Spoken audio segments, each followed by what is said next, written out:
What's going on, Aquarius? My name is Vince. Welcome to 7D Tarot. If you would like to schedule your own personal reading with me, all the info you need is in the description box below. Check out my wife's channel over at Empath Tarot.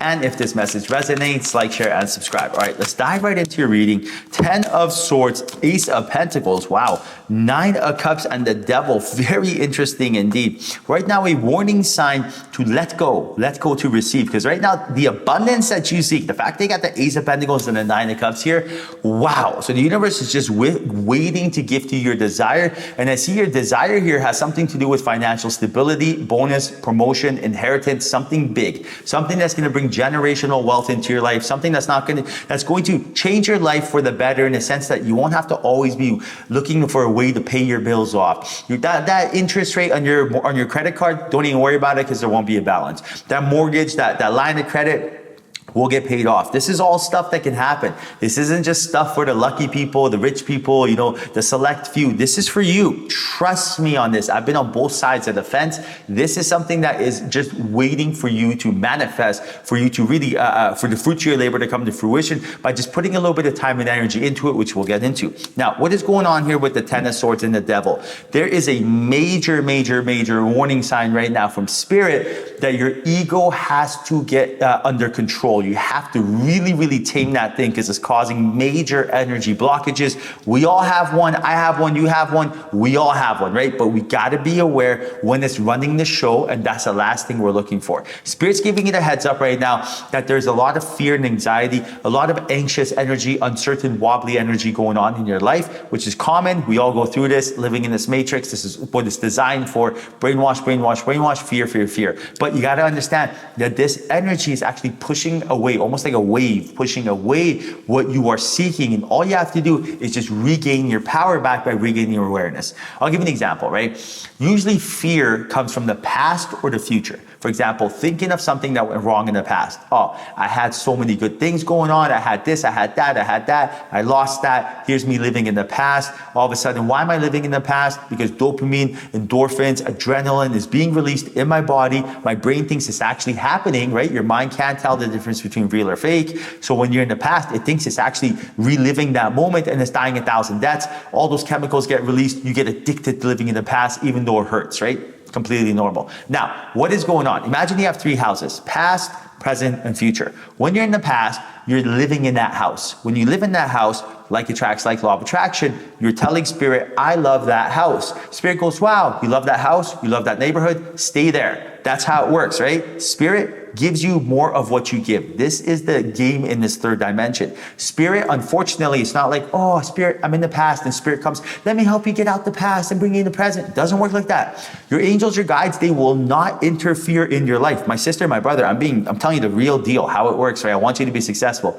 They will not intervene in your life, because that is the rule. They cannot do it because of free will. They can just sit there and watch and be like, oh man, I hope Aquarius gets out of that house, right? That's all they can do. So what you got to do is be aware and be like, I don't want to be there. I don't want to live in the past, because everything you're looking for is in the present. Right now, you're looking to improve your financial stability. Okay, that's a present moment, right? That's the present moment. We got to make our life better right here, right now. So leave that house. Bring your awareness to the present moment. This house right here is absolutely beautiful. That same endorphin, adrenaline, euphoric feeling of pain that we feel whenever we release a chemical, in our body when we're thinking of something that went wrong, you can have in the present moment in the form of a visualization. It is so much better, right? So rather than think of a time that's familiar that you had something, think of a time that you are living right now, that you have it. For example, say if you had a relationship, and that relationship, everything was good until you guys broke up, and you just go back and you relive that moment. You try to regain that energy.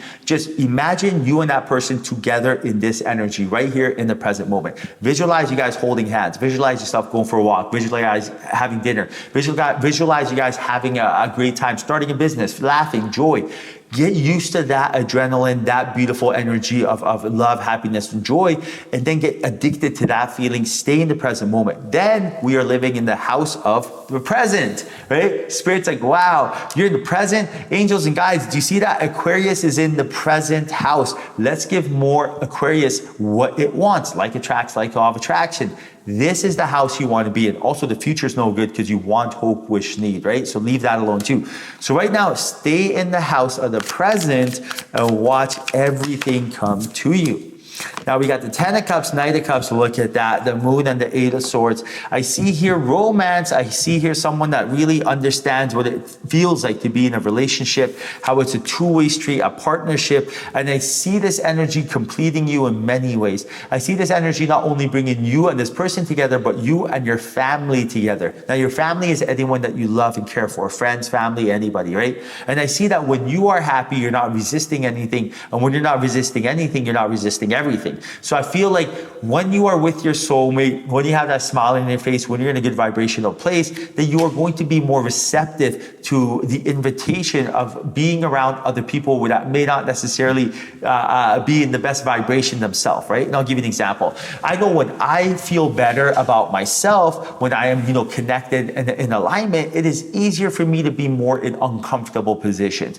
But if I'm not feeling good about myself, the last thing I want to do is be in an uncomfortable position. For example, if someone requires help from you and you don't feel good about yourself, you're just going to be like, why are they bothering me? What do they want? But if someone wants help from you and you're in a good state, you're going to be like, let me see if I can help this person. Let me change their life. Let me do whatever I can, right? That's just one example. Now, the same thing applies for anything. Say if you are trying to, attract love in your life, and right now, you're not in a good vibrational state. When that significant person, walks by you, meets you, bumps into you, whatever the case is, if you're not in a good state, they're going to feel that vibration. They're going to feel the shadows. They're going to feel all that deep-rooted energy within. And again, we feel like just because we're not saying it, we are displaying it. If you want to get scientific with it, your body language, your facial expressions, everything about you is displaying that you're not in a good state. If you want to get spiritual with it, your aura, your energy, your vibration, your frequency. And again, not even being spiritual, because whatever I just said is quantum physics. This is magnetic energy that's measurable.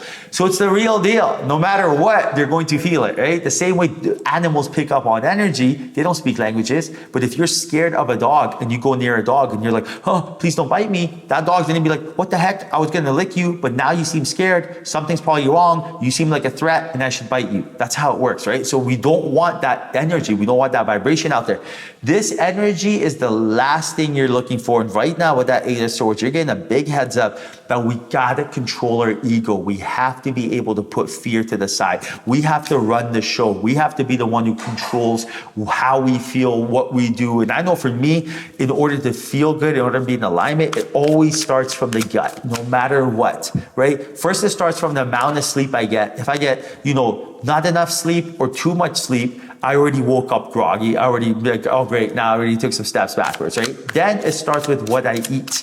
If I eat food that does not make me feel good luck with that, right? If I eat food that is just something I've been programmed or conditioned to think, like let me drive on the way to work, stop off at my favorite donut shop, grab a double and some, donuts, whatever the case is, even though there's commercials on TV telling me how trendy and cool and fun that is. Yeah, exactly. Good luck with that, right? So this is what I'm trying to say. It's like, wake up, get enough sleep, eat the foods that make you feel good. And then on top of that, take some time for yourself. What is the last thing they've told you to do for yourself, right? Like for on your lunch break, what is the last thing on the planet they tell you to do?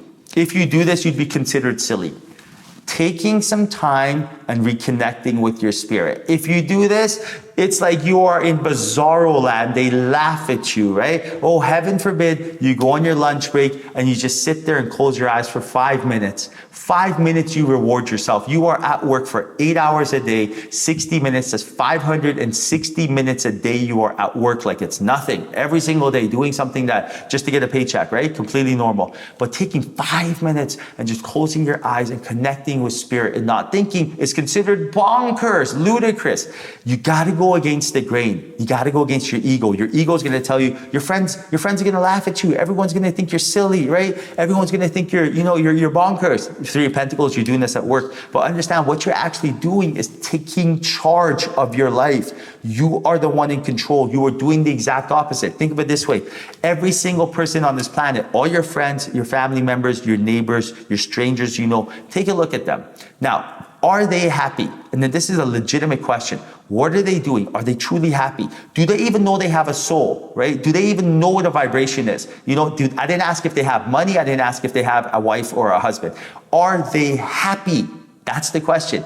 That happiness only comes from within. Does it sound cheesy? Absolutely. Do we need money to pay our bills? We sure do in this third dimension. I'm not saying we don't. But are they happy? We need to be happy. When we're happy, not only it's our birthright and we deserve to be happy in this limited time we're here on planet Earth, but on top of that, the vibration you emit when you are happy, that is how you get what you're looking for, and that is how abundance flows in your life. So your happiness, that 5 minutes on your lunch break just to visualize, just to meditate and not think, that's what you truly deserve. Honor your soul, give yourself what you're owed, and watch the abundance flow. All right, Aquarius, I hope you enjoyed reading. 1,000 kisses. Until next time, ciao.